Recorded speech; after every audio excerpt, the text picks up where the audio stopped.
বিসমিল্লাহির রহমানির রহিম।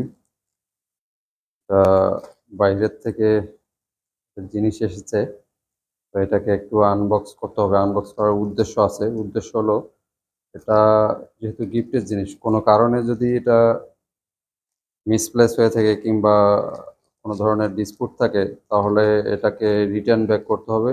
যেহেতু আলি এক্সপ্রেসের মাধ্যমে আসছে, তো সেই কারণে আগে আমি আনবক্স করতেছি।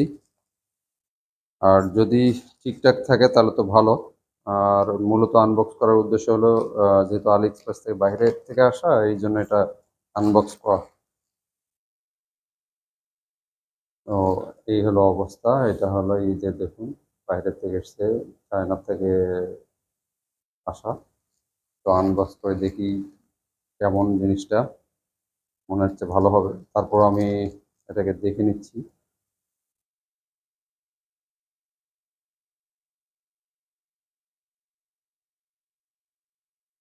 শক্তভাবে লাগানো।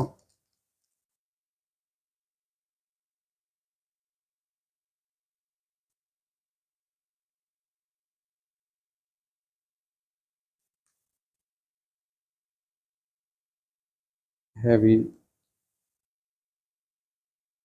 জিনিসটা হেভি মনে হচ্ছিল। প্যাকেটিংটা ভালো, প্যাকেটিংয়ে 10-এ 10 দেওয়া যায়।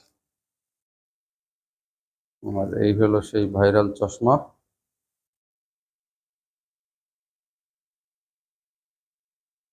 ওয়াও, দেখা যাক। ও শিট, আমারটার মতো সেম। Same same. চলবো? এই যে, চলবো নাকি? আমারটার মতো সেম। হুম। ও, যাক, অবশেষে আমার মনের জন্য গিফটটা কিনতে পারলাম। আর বোনের কাছে আমি আগেই দুঃখিত, সরি বলে নিচ্ছি এই কারণে, আনবক্স করার জন্য, যে আমার গিফটের জিনিস প্যাকেট অবস্থায় ইনটেক আগে খোলা কেন।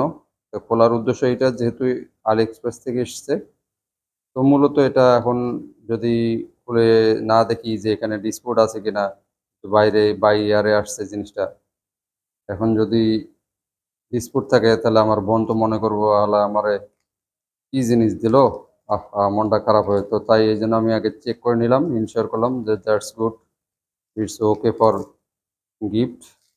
অ্যান্ড সেজন্য এটাকে আনবক্স করা। তাই আবার আমি আবার জায়গা মতো বক্স করে রাখতেছি। তো আবার বোন বলবো যে আমার জিনিস যেমনি ছিল এমনি পাঠায় দাও। সেই কারণে মূলত এটাকে আবার বক্স করে দিচ্ছি, যাতে যেভাবে ছিল ওইভাবেই দিচ্ছি, যাতে কোনো ধরনের ক্ষতি না হয়। হ্যাঁ,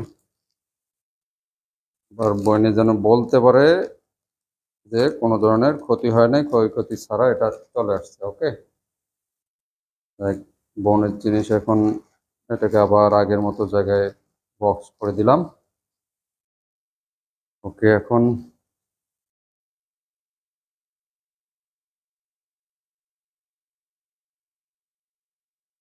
দ্যাটস গুড।